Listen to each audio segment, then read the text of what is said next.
Hello दोस्तों, जय माता दी। मेरा और मेरे एएस म्यूजिकल ग्रुप में आप सभी का बहुत बहुत स्वागत है। तो एक मैं बहुत ही प्यारा गीत लेके आई हूँ। जैसा भी होगा आप लोग कमेंट में ज़रूर बताइएगा।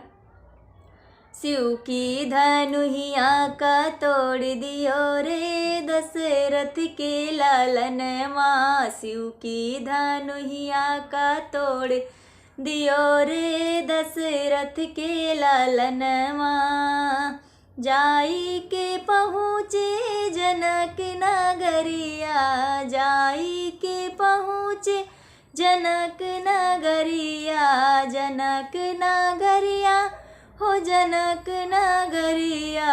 जनक दुलारी का मोहिलियो रे दशरथ के लालन माँ। जनक दुलारी का मोहिलियो रे दशरथ के लालन माँ।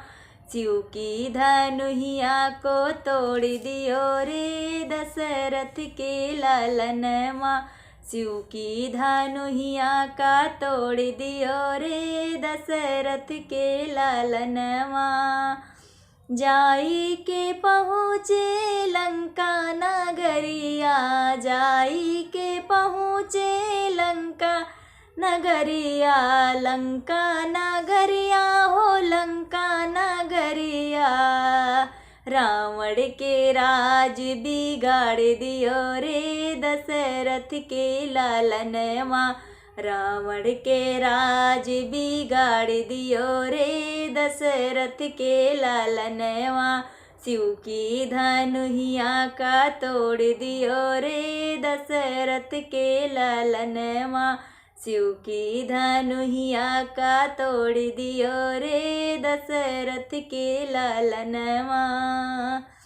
राह चलत प्रभु तारे अहिल्या, राह चलत प्रभु तारे अहिल्या, तारे अहिल्या हो तारे अहिल्या। पत्थर से नारी बनाए दियो रे दशरथ के लालन माँ। पत्थर से नारी बनाए दियो रे दशरथ के लालन माँ। शिव की धनुहिया को तोड़ दियो रे दशरथ के लालन माँ। शिव की धनुहिया का तोड़ दियो रे दशरथ के लालन माँ।